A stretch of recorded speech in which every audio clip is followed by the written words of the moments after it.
คำสาปแห่งท้องทะเลลึกการจากบ้านไปรู้ช่างง่ายแต่การหาทางกลับบ้านช่างยาก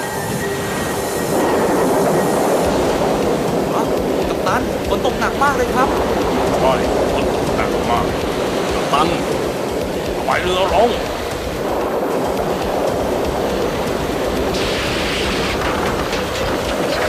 เฮ้ยเอาจุกนะสิแล้วก็ต้องควบคุมด้วยมือแล้วระวังได้แล้วเดี๋ยวหน่อยดึงหน่อยช่วยดึงหน่อยเร็วระวังจะตกก็นะ มีทางเดียวที่พอจะทำได้อะ ไปเดี๋ยวเข้าระวังนะระวังโอ้โหอายุใหญ่ดูดิมีเคนมาแล้วเร็วเข้าเร็วเข้าโอ้โหจับแน่นๆอย่าตกเรือไปจับแน่นๆจับแล้วรอด้วยกัปตันรอด้วยโอ้ยกัปตันทุกคนสนาเรือยันไอ้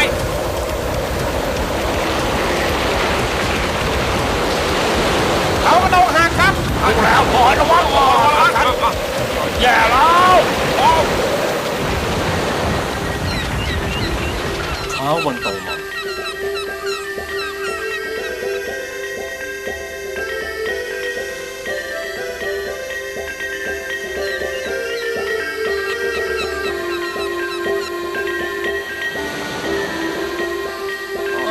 โดนเสาทับท้องไส้เป็นมันสะดือจับยัดไปหน่อยได้ไหมเอาหลอกความตายตอนนั้นแหละเอาในแขนใครกันเนี่ย ยังไม่ตายหรือเนี่ย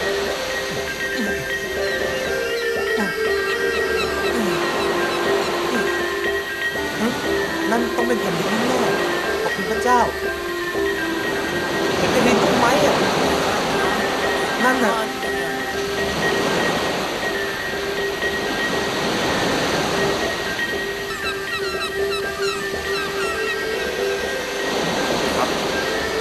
สบายนะกัปตันว้าเลย กัปตันเราต้องเตรียมขึ้นฝั่งนะครับกัปตัน นี่รอดแล้วเนี่ยโอ้ยรายการหนูทำได้พระเจ้าอยู่ข้างเรารอดแล้วพระเจ้า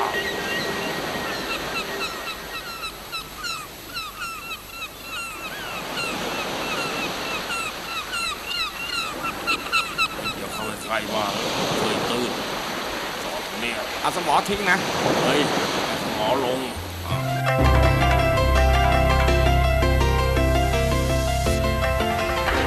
เอาสมอลงเรือเล็กย่อนลงไปรับเชือกด้วยขอละที่ขวานอย่าลืมหม้อหุงข้าวนะระวังนะทุกคนเตรียมตัวขึ้นฝั่งให้ดีครับมีคนขึ้นฝั่งจากเรือนอนนะพวกเรา พวกเขามานั่นแล้ว เฮ้ยเบย์เจ้าอ้วนเฮ้ยแค่นี้ก็ยังไม่ถูกอุ้ยฝีมือห่วยจริงเลยเจ้าอ้วนเอ๊ะอะไรอ่ะเห็นคนพวกนั้นหรือเปล่าอ่ะอย่าไปสนเราไม่เกี่ยวนี่เนอะนี่แน่สำเร็จเอ้ยเบย์ฉันอยู่ตรงนี้ยิงไปเลยว้า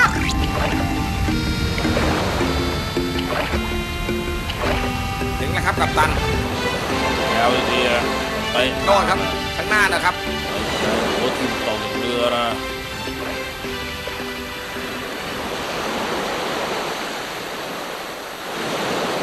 เอาละจอดพวกเจ้าไปเสี่ยงภัยด้วยเกาะก่อนมีอะไรก็ไปตามข้านะ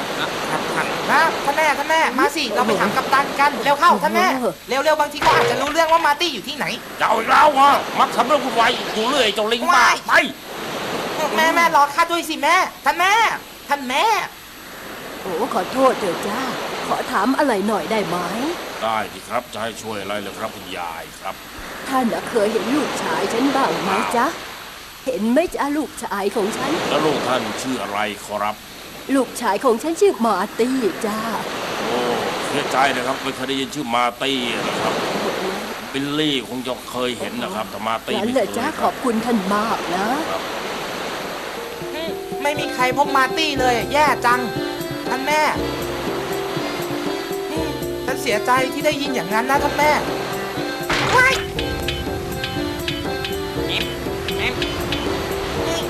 อะไรอ่ะว้ายเฮ้ยปูเฮ้ยหนีก่อนเฮ้ยว้ายหางเอา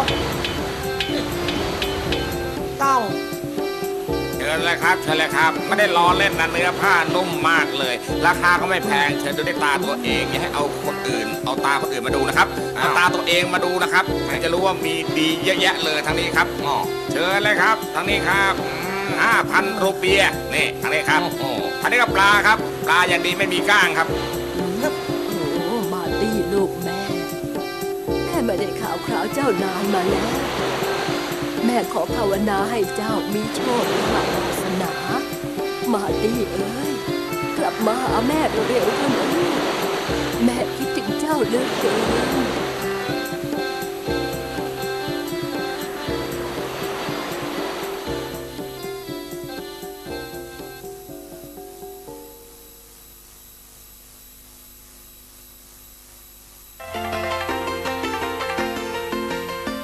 ว้า ข้าผักไอ้โจรน่ะ ครับ หน้าเหมันโจรเลยนะครับ ไปแกล้งมันดีกว่าพวกเราโอ้โหรอดอยู่ได้แกล้งมัน อะไร ไอ้เจ้าเด็กหน้าแก ลิงมีหางด้วยลิง แม่งมีหางมีหาง นะแม่ครับแม่แม่ปวดแม่ ไม่เป็นไรหรอกลูกนะเราล้อเล่นนะ อรุณสวัสดิ์ เอาอรุณสวัสดิ์ มาตี้ร้องไห้ทำไมอ่ะ อ๋อก็เด็กพวกนั้นน่ะล้อเขาว่าเป็นลิงมีอะไรให้ฉันช่วยไหมล่ะจ๊ะ ตอนนี้ไม่มีแล้วล่ะหลานฉันช่วยเสร็จไปแล้วพรุ่งนี้ค่อยมากันแล้วกัน อ๋อ นะตกลงนะ พรุ่งนี้เหรอจ๊ะ จ้า ก็ได้จ้ะก็ได้นะ แม่มาตีมาช่วยตรงนี้หน่อยนะมา อ๋อได้สิจ๊ะจะให้ทำอะไรล่ะ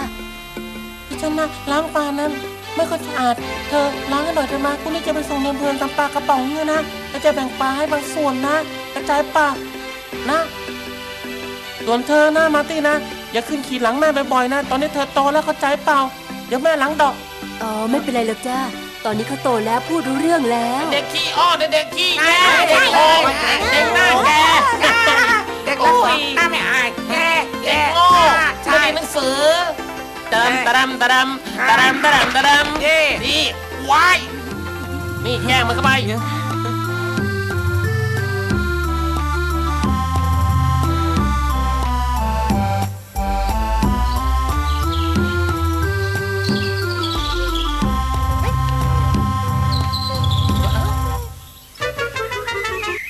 อย่าไปคิดมากถึงเรื่องโชคชะตาเลยพรุ่งนี้อาจจะดีหรือไม่ดีก็ได้ อย่าไปคิดว่าชีวิตจะแย่ไปซะทั้งหมด วันนี้เราตกต่ำพรุ่งนี้เราอาจจะรุ่งเรืองก็ได้นะจะบอกให้ก็แกวก แต่ฉันตู้คนเดียวนะ นี่ไอ้เรื่องนั้นไม่ต้องห่วงหรอกฉันจะอยู่ด้วย ฉันจะปกป้องนายเอง ไม่ว่าที่ไหนเมื่อไหรไม่ว่าพวกคนเลวหรือขโมยหรือคืออะไรเล่าหรือ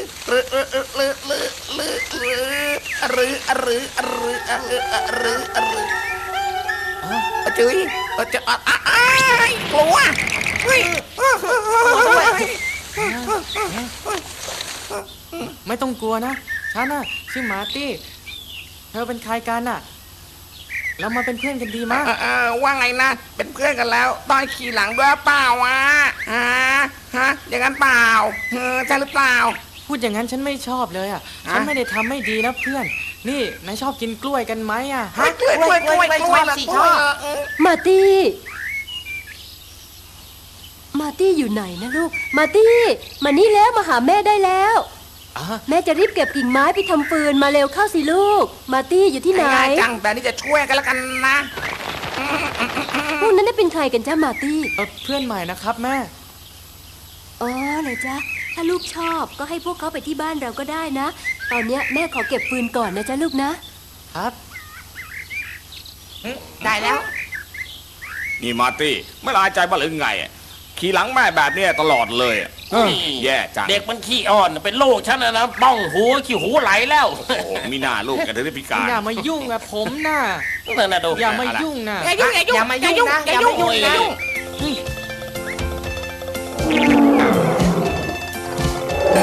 เฮ้ยอะไรอ่ะเฮ้ยเฮ้ย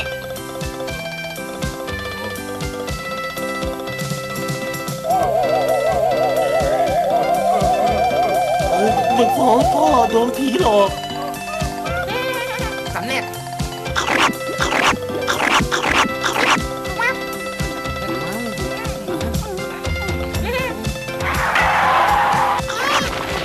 เฮ้ย เอาเอ้ย เฮ้ยสบายเรา เด็กขี้อ้อนเด็กขี้แง ได้แล้ว เด็กขี้แม่คนเราช่วยแกล้งกันนะเจ้าหน้าแกแต่เราก็เสียงแกนะ แม่ เมื่อไหร่พ่อจะกลับมาบ้านสักทีอะ พ่อเนี่ยจะต้องกลับมาในไม่ช้านี้แหละลูกเอาล่ะตอนนี้กลับบ้านกันนะค่ำแล้ว กลับบ้านก่อนนะจ๊ะลูกพรุ่งนี้ค่อยมากันใหม่นะไปเถอะจ้ะ แล้วเมื่อไหร่พ่อจะกลับมาล่ะครับ สักวันหนึ่งลูกเอ้ยกลับกันเถอะ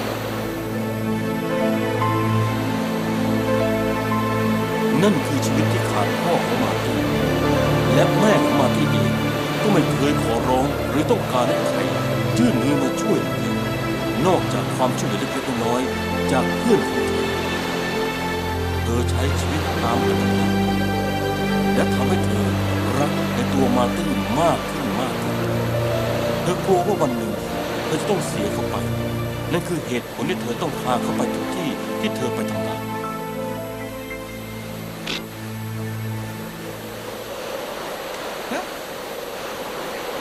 อ่ะ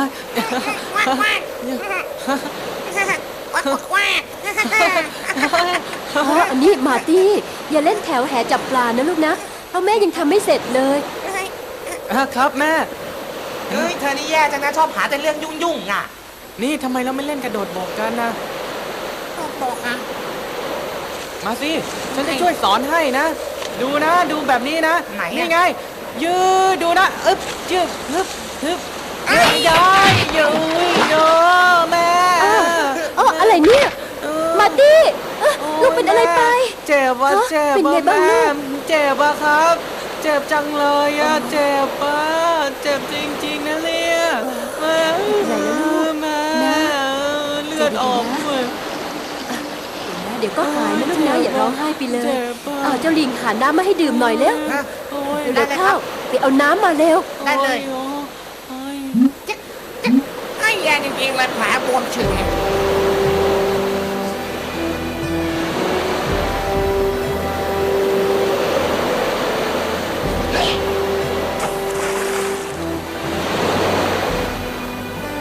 เขาเป็นใครกันนะไม่เคยเห็นเขามาก่อนเลยอะ ป๋าใครมานะป๋า อ๋อนั่ นู่ น นน่ะ น่ะ ป๋า รามัดเนี่ยเขาทำธุรกิจเดินเรือทะเล อ่า พ่อเขาดีอ่ะนะรวยใช่เอรามัดชีวิตในทะเลเป็นยังไงบ้างล่ะฮะ ไอ้มาร์ตี้เป็นยังไงบ้างยังเกาะหลังแม่อีกหรือเปล่าฝากความคิดดีถึงแม่แกด้วยนะ เพื่อนว่าไงนะแหม่ฉันน่ะอิจฉาจังเลย น้ำหมัดก็ช่างโชคดีจริงๆนะป๋านะเขารวยกับป๋าอีกอะ เมื่อก่อนที่เขาอาศัยอยู่กับเราอ่ะจนเมื่อก่อนเนี่ย แม่ครับ นี่อะไรนะจ้ามาร์ตี้ ผมคิดว่าผมอยากจะเดินเรือครับ ทำไมเจ้าถึงคิดขึ้นมากระทันหันแบบนี้ล่ะลูกฮะ เพราะว่าผมคิดว่าผมโตขึ้นมากแล้วนะครับแทนที่จะรอพ่อให้กลับมาเองอ่ะผมคิดว่าน่าจะออกไปตามหาเขาซะเองดีกว่า ชีวิตเราจะได้ดีกว่าที่เป็นอยู่นี่นะครับแม่ผมรู้ว่าแม่คงไม่เห็นด้วยถ้าผมจะไปเดินเรือ แต่ว่า เข้าใจอ่ะไปจริงเหรอ แต่ว่าผมอ่ะก็จะกลับมาหาแม่แน่นอนเลยนะครับ ผมสัญญาครับ แม่ไม่เข้าใจความคิดลูกเลย เมื่อผมได้ทำสิ่งที่ยิ่งใหญ่อ่ะแม่จะต้องภูมิใจในตัวผม ชีวิตมันมีอะไรที่มากกว่าการทำสิ่งที่ยิ่งใหญ่นะลูก ขอโทษนะครับ พอมีเวลาไหมครับ มีสิพ่อหนม ผมอยากเป็นกะลาสีเรือ ผมจะต้องทำยังไงครับ จะบอกให้นะนี่การเดินเรือมันอันตรายนะ ในทะเลนะผมบอกไม่ถูกว่ามันโหดร้ายขนาดไหน ใช่ มันอาจจะกลืนชีวิตของเธอจะไม่เห็นแผ่นดิน ใช่ ต้องอาศัยดวงดาวเป็นเครื่องนำทาง ใช่ เธอคงไม่เลิกคิดที่จะเป็นจนกว่าจะได้สัมผัสจริง ๆ ก่อน ใช่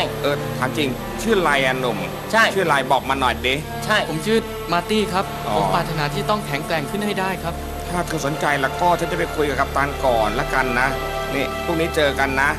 เข้าใจไหมฮะ ขอบคุณมากนะครับ ขอบคุณครับ นี่จะเห็นมาร์ตี้บ้างไหม ไม่เห็นเลยบางทีอาจจะอยู่ที่ชายหาดก็ได้อ่ะอยู่ไหนนะเอามาตี้เอา ในที่สุดฉันก็ทำได้แล้วอะพวกนาย หมายความว่ายังไงอ่ะเอ้ยมันผิดปกติที่เขามีความสุขแบบนี้นะน่าจะมีอะไรสักอย่างที่ให้เขาเป็นแบบนั้นนะจริงไหม เซอร์คิดวันนี้มาร์ตี้ดูมีความสุขนะและกลายเป็นคนมีน้ำใจอย่างนี้นะ เราก็จะได้อาหารเพิ่มยังไงเล่า เลยคงจะเป็นอย่างนั้นนะ ใช่ ต้องเป็นอย่างนั้นแน่เลยอ่ะ แล้วไง แล้วก็เขาจะแบ่งอาหารให้เรามากๆอีกด้วยนะ ดี อย่ามากนักเลย ไม่ต้องมากหรอกจ้ามันจะหนักเกินไปที่ลูกจะแบกนะ ไม่เป็นไรครับแม่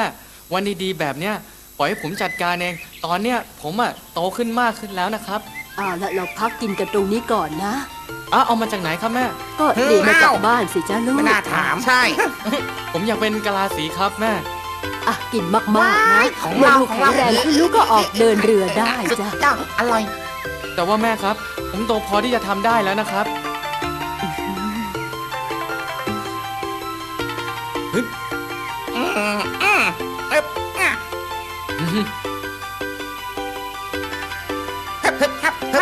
กะลานสีเรือ ครับใช่แล้ว เรือปึ๊บปึ๊บ ใช่เลยใช่เลยใช่เลย สุดหล่อ ว้ายเอ้ย อุ้ยเราเล่นเป็นโจรสลัดดีกว่าเฮ้ยหลบ เห็นแล้ว ไปจะอ้วนแล้ว โดน เฮ้ยหลบฟี่ฟืนมากอบ้านเริ่มเลยเฮ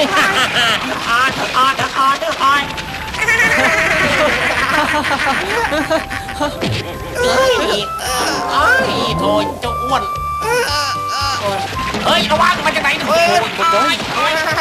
สมน้ำหน้าดีสำเร็จ แม่ครับ ผมเพิ่งคุยกับกะลาสีเรือเขาว่าถ้ากัปตันอนุญาตอะผมก็ไปกับเขาได้เลยจะออกเดินทางพรุ่งนี้ครับแม่ผมไปนะครับแม่ครับ แม่ถึงก็ช็อก แม่ครับ ให้ผมไปนะครับ แม่คงคิดถึงเจ้ามาก เอาละพ่อหนุ่มเจ้าพูดกับตันเมื่อคืนนี้แล้วอะนะ เราต้องการใช้คนเพิ่มพรุ่งนี้มานิดเลยนะก็ใจไหมเจ้าหนุ่มนะ แต่ว่าพรุ่งนี้ผม จำไว้นะ ถ้าไม่เห็นตอนเที่ยงนะ เราไม่รอเจ้านะ นี่เป็นโอกาสของเจ้าแล้ว แล้วเจอกันพรุ่งนี้อย่าลืมนะ ตามเวลา ครับ มาร์ตี้จะไปไหนลูก ไม่ได้ไปไหนหรอกครับแม่ เซอร์ดิกบีโอดูแลเขาด้วยนะ คุมไปเฝ้าไว้ เฝ้า โต๊ะแตะเดินยามเลย แม่ครับทำไมไม่ปล่อยให้ผมไปเดินเรือ ถ้าเจ้าไปเนี่ยแม่ก็คิดถึงไม่อยากให้เจ้าไปยังไงแล้วมาร์ตี้ แม่กลัวเจ้าจะไม่กลับมา แม่ครับ แต่ผมตัดสินใจแล้วว่าจะไปอ่ะ มาร์ตี้ ถ้าลูกตัดสินใจว่าจะไปให้ได้ก็ไปเถอะลูก แม่เองจะภาวนาขอพรพระเจ้าให้แก่เจ้า แต่เมื่อใดที่เจ้ามีโอกาสให้กลับมาบ้าน เจ้าอย่าลืมนะ ว่าแม่คิดถึงเจ้านะ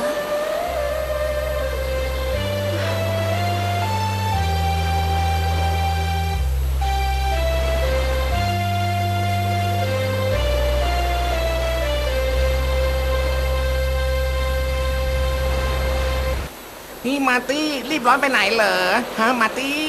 มาร์ตี้เนี่ยจะไปเป็นกะลาสีเรือ หน้าสีแล้วตลกก็เปล่ามาตี้อ๋อ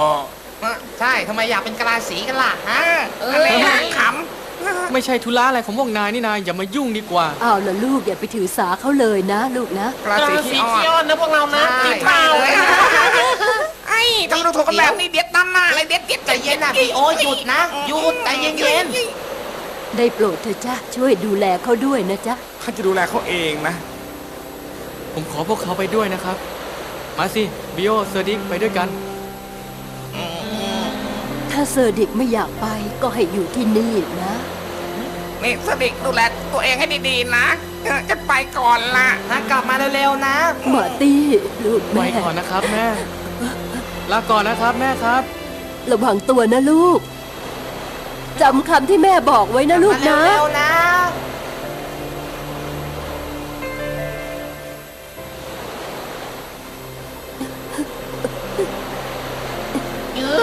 ขนาดปูยังร้องไห้เลย ในที่สุดมาร์ตี้ก็ถึงหมู่บ้านเอวานุสหมู่บ้านที่เขาเกิ เย ด อะเอ้ย เขาทิ้งไปเพื่อเปลี่ยนวิถีชีวิตของเขาจากวันเป็นสัปดาห์จากสัปดาห์เป็นเดือนจากเดือนก็เป็นปีมาร์ตี้ทำงานอย่างหนักเท่าที่จะทำได้ เพื่อชีวิตที่ดีกว่าแบบนี้นานทีเดียว เมาเรือว้ายเฮ้ยมันย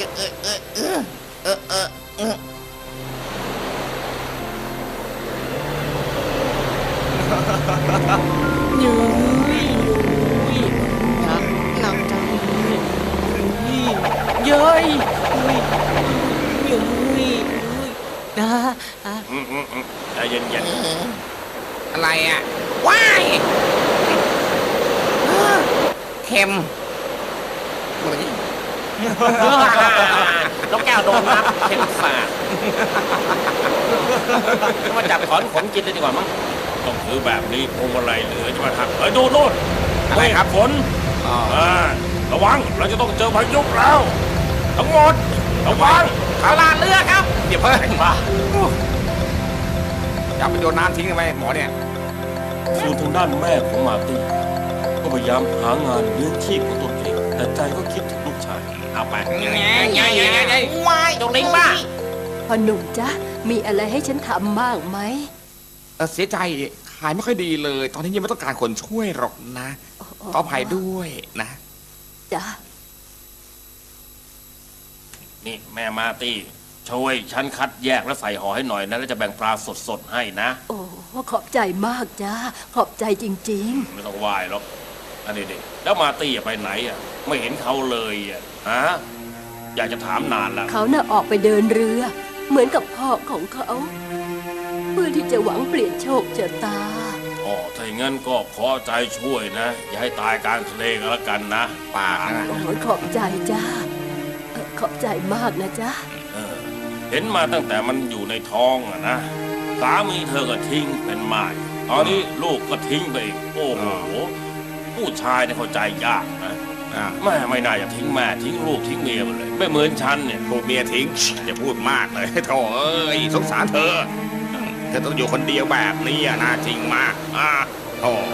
พูดด้วยความสงสารนะ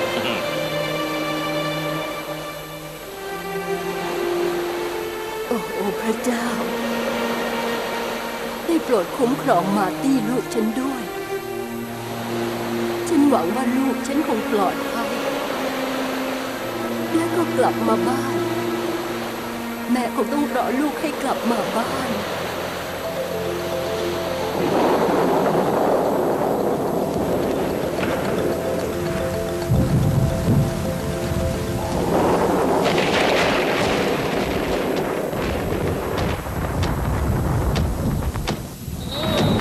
ติโกฟ้าผ่าโอ้ละ พระเจ้า ได้โปรดคุ้มครองลูกฉันด้วย ให้แคล้วคลาดจากอันตราย ให้ฉันมีกำลังที่จะรอคอยการกลับมาของลูก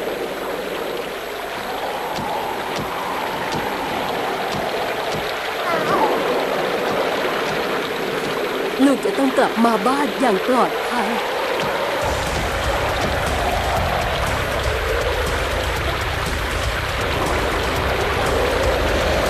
โอ้ยเกิดพายุเฮอริเคนขึ้นทุกคนระวังหน่อยปิดหน้าต่างให้หมดใช้น้ำเข้าเรือนะช่วยกันหน่อยเร็วเข้าเร็วเข้านั่นหน้าต่างเปิดอยู่ที่น้ำเข้าเร็วเข้า พายุอะไรแคน พายุใหญ่พายุใหญ่โอ้ยโอ้ยแย่แล้วแย่แล้วโอ้ย บอกแล้วไงปิดหน้าต่างอย่าให้น้ำเข้าเพื่อกันหน่อยสิทุกคนปาร์ตี้มันปิดแล้ว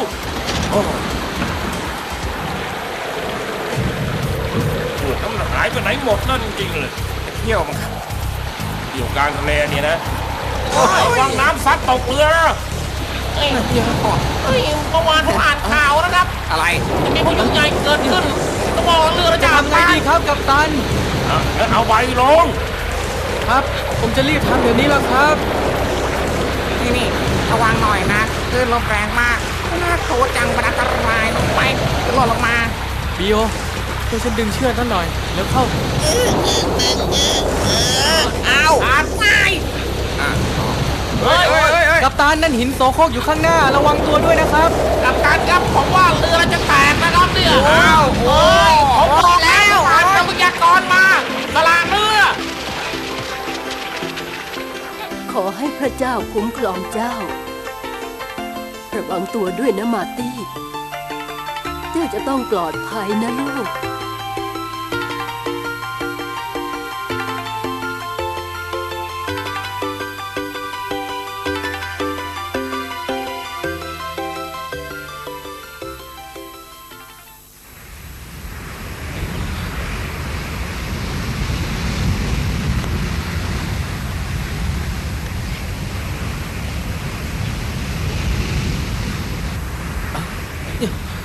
นี่เรายังไม่ตายนี่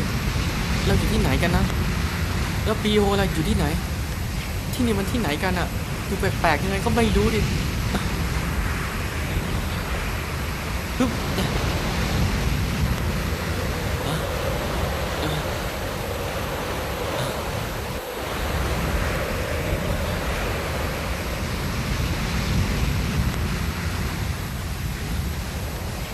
เดี๋ยว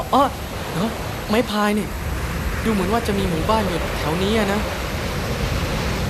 ว่าแย่ว่าจะรีบหยุดเดี๋ยวนี้นะจะไปไหนนั่นหน่อยไม่หยุดไม่หยุดหรอกไม่หยุดแล้วไม่หยุดยิงสิไม่เดินยังไงก็ไม่เดินยา ปลาเจ้ามีมากมายหลายชนิด ฉันก็แก่แล้วก็อ่อนแอลงทุกวัน นี่อย่าโหมนักเดี๋ยวเกิดเจ็บป่วยขึ้นมามันจะลำบากนะ เข้าใจไหม ถ้ามาร์ตี้ยังอยู่ที่นี่ บางทีฉันอาจจะแข็งแรงกว่านี้นะ ตลอดเวลาเธอไม่ได้ยินข่าวคราวของมาร์ตี้เลยเหรอ ฉันไม่รู้ว่าเขาประสบความสำเร็จ หรือว่าเขายังมีชีวิตอยู่หรือเปล่า ฉันน่ะไม่อยากจะคิดอะไรอีกต่อไปเลย ฉันกลุ้มใจจริง เอาน่าอย่าคิดอะไรมากเลยนะอันนี้ข้าจ้างที่ทำงานที่เธอเอาเกลือใส่ปลาให้ฉันมาตากแดด ๆ โอ้ ดิบ ขอบใจนะจ๊ะ ขอบใจจริง น่าสงสารนะทำไมแกให้เงินเธอน้อยแกน่าจะให้ถึง300-400อะนะ เฮ้ย ฮะ นี่ ทำไมแกมันงกแบบนี้อ่ะ ฉันหาไม่ได้มากมายนักแล้วฉันจะให้เธอมากกว่านี้ได้ยังไงกันปะโถมันต้องเอากำไรหน่อยรู้ไหม ๆ แม่หวังว่าชีวิตของลูกคงไม่ตกอับเหมือนกับแม่นะมาร์ตี้ ลูกอยู่ที่ไหน พระเจ้าโปรดปกป้องเขาด้วย ดูแลเขาด้วยเถิด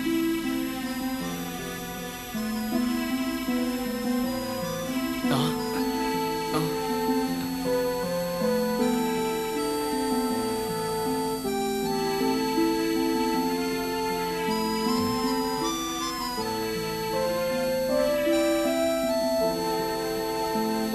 เรามีกินมีใช้มีบริวารมากมาย เดี๋ยวอ๋อเยอะเยอะ เสียงอะไรอ่ะไปดูดิเฮ้ย อ๋อ ครับ เยอะขอโทษครับ ผมไม่ได้ตั้งใจจะรบกวนต้องการความช่วยเหลือครับดูว่าเรือของเราพังแล้วนะครับ ไม่มีใครเหลือเลยครับ นี่ยกเคิน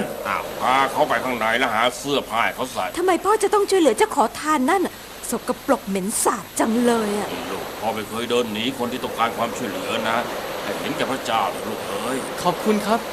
ขอบคุณครับท่าน ลุกขึ้นนะวันหนุ่มฉันไม่ใช่ราชาหรอกนะไอ้เนี่ยเจ้าชื่ออะไรบอกหน่อยได้ไหม ผมชื่อว่ามาร์ตี้ครับ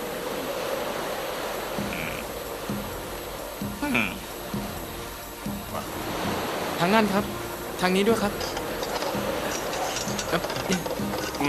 หนุ่มนี่มันทำงานไม่เลวนะเอาเงินไป อ่ะฮะฮะ ดูมันดีใจเลยนะไปล่าสัตว์ด้วยกันแม่ตัดภาพเร็วมากยิงแบบนี้วางเนี่ยเห็นไหมเดี๋ยวเรื่องเป็นสัตว์อนุรักษ์แล้วยิงไม่โดนนะตัวนี้ไปกินนะครับโอ้เสือเฮ้ยมาแล้วเสือกับผมยิงซะอย่ายิงแม่นเนี่ยมาตี้เก่งจริงๆเลยนะมาตี้หายไปหลายปีโดยไม่มีข่าวคราวแล้วจากเรือแตกมาตี้ได้รับการช่วยเหลือจากพ่อค้าใจดีผู้มั่งคั่งและมาตี้ทำงานกับพ่อค้าจนพ่อค้าพอใจแล้วก็ยินดียกลูกสาวให้แต่งงานกับมาตี้หลังจากแต่งงานกันไม่นานพ่อค้าก็ล้มป่วยด้วยโรคประหลาดโอ้ฉันเป็นอะไรเนี่ยแล้วก็ถึงเก็บกรรมอย่างรวดเร็ว ลูกสาวพ่อค้าผู้บังคับแต่งงานกับเขาน่ะนายรู้ไหม ช่างโชคดีเลยนะ แต่นายรู้ชื่อเขาเปล่าอ่ะ เห็นบอกว่าเขาชื่อมาร์ตี้นะ แต่ไม่รู้ว่ามาจากที่ไหนไม่รู้แต่ว่าชื่อมาร์ตี้ อยากโชคดีแบบเขามั่นจังเลยอะ มาร์ตี้ โอ้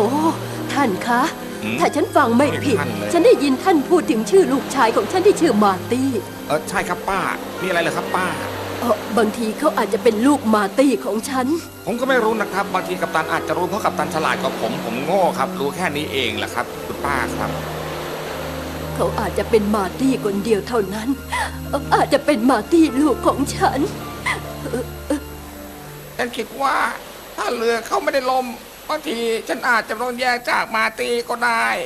แต่ก็คิดว่ามันเป็นแค่ความฝัน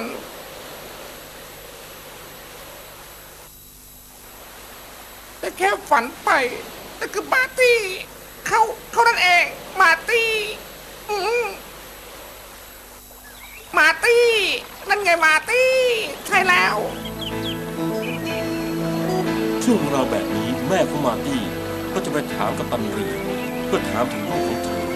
และนั่นเป็นสิ่งที่แม่มาร์ตี้ทำเสมอมาแต่มาร์ตี้หารู้ไม่ว่าแม่ตามหาอยู่ จับนกแก้วอยู่ฮะ นั่นเสียงอะไรอ่ะ อ๋อบัตรจังจับนกได้นะจ๊ะ มีเรื่องแบบนี้เกิดขึ้นด้วยเหรอ ฉันน่ะอยากจะไปเดินเล่นบนเรือสักหน่อย ได้ไหมคะที่รัก แต่ว่าเธอท้องอยู่นี่ แบบนี้คงไม่ดีเท่าไหร่มั้ง แต่ว่าฉันอยากจะเดินจริง ๆ นะ ฉันสัญญาว่าฉันจะระวังตัวเอง งั้นก็ได้ ฉันจะลำเลียงของจำเป็นไปส่งของที่ฝั่งตรงข้ามหน่อยก็แล้วกันนะ นี่ทำไมไม่ปล่อยฉันปล่อยฉันเถอะมาทำไมเนี่ยเรื่องอะไรเฮ้ย เรายังคงมีมะพร้าวสดมากพอมะ ไม่พอหรอกครับ แล้วเราจะไปเอามาเพิ่มได้ที่ไหนอะฮะ คือเราพบมันใกล้ๆชายฝั่งนะครับ งั้นก็ไปเอามันเลยนะ เข้าใจมะ ชาเลตเราจะไปเอามะพร้าวสดนะ รอหน่อยนะ ค่ะ จับนกนั่นทางนั้นเร็วจับมันเร็วมันลงไปแล้วเร็วจับเร็วจับนกเนี่ยนะใช่จับนกจับไอ้จะมาจับฉันเป็นเพื่อนมาตีนะเฮ้ยฉันชื่อบีอมาตีจำฉันได้ไหมฉันบีอเพื่อนเธอไงมาตีไม่ได้ไปมาตีเฮ้ยมาตีหยิบแล้วมาทำไมอย่ามาตีว้าย โอ้ยป้าจังเลย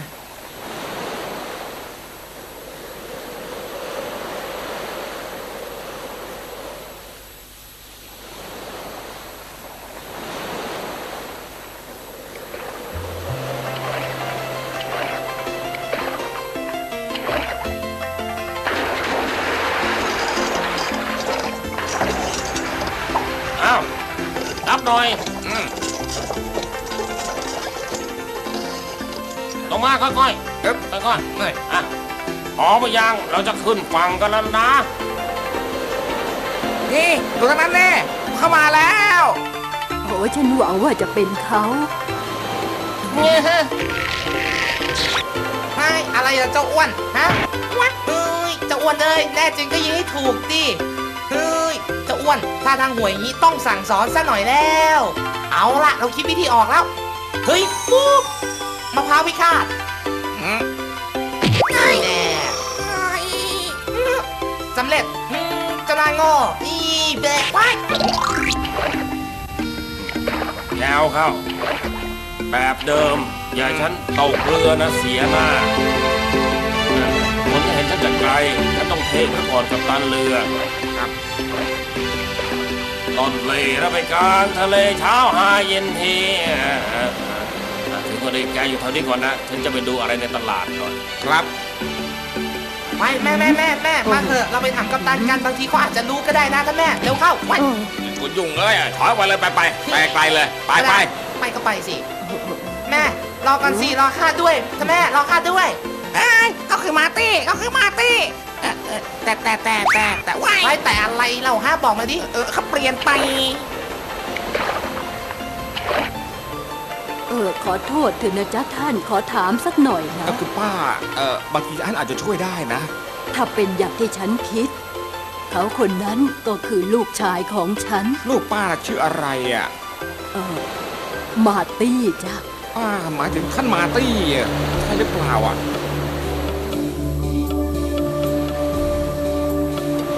อะไรท่านมาร์ตี้เฉยเลยมาร์ตี้อ่ะ เราจะไปเอามะพร้าวสดได้ที่ไหนอะฮะ ดูเหมือนฉันจำหน้าเขาได้นะนั่นมาร์ตี้เลยนะทำไมเขารวยแบบนี้ นั่นสิเสียใจก็เรื่องเก่าๆที่พอเราเคยล่อเลียนเขาอ่ะนะ จะหามะพร้าวสดได้ที่ไหนบ้างอะฮะ ไม่คนเลวใช่หรอกหน้า โอ้มาร์ตี้ลูกแม่ มาร์ตี้จะไปอยู่ที่ไหน นี่ มาย ายแก่นี่เป็นใครอะฮะ ไม่รู้สิ ฉันไม่รู้จักอะ นี่คุณยายจ๊ะสามีฉันไม่เคยบอกว่ามีแม่เป็นขอทานนะ เป็นอย่างนั้นใช่ไหมจ๊ะที่รัก ใช่แล้วล่ะ เธอไม่ใช่แม่ฉันหรอกนะจะบอกให้ โอ้มาร์ตี้นี่แม่ของลูกนะ ถอยไปนะ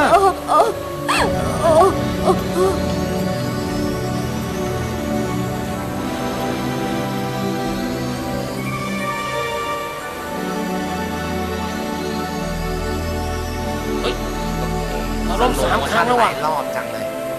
โอ้นี่แม่ของลูกนะ แม่จำเจ้าได้ และสิ่งที่แน่นอนอย่างหนึ่งก็คือ รอยแผลเป็นที่อยู่บนหัวของเจ้า แม่จำได้แม่ไม่เคยลืม นี่ฟังนะ ถ้าต้องการเงินจากเราก็ขอดีๆ เราจะให้ตามที่ต้องการ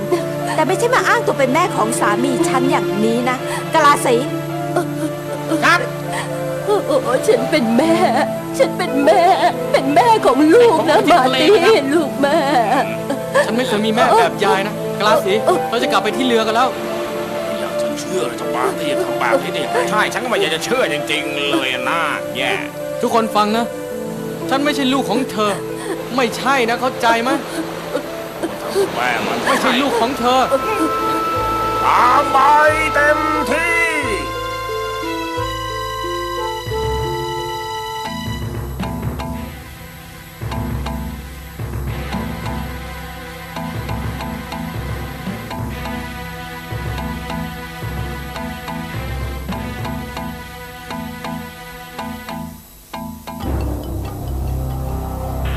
มาร์ตี้ลูกแม่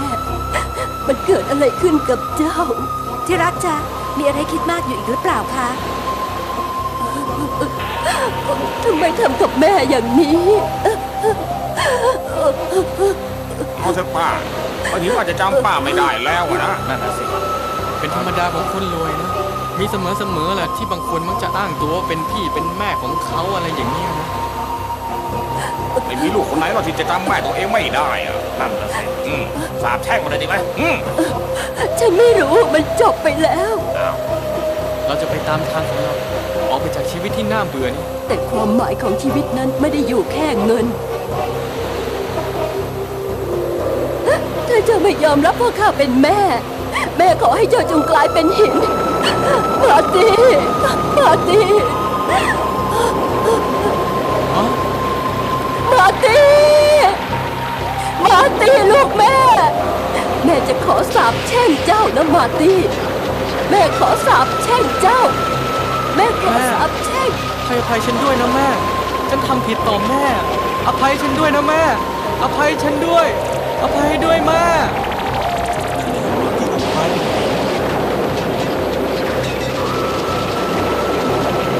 ลูกขอกลับคำพูดอภัยด้วยเถิดพระเจ้า กับคำพูดที่ข้าได้กล่าวออกไป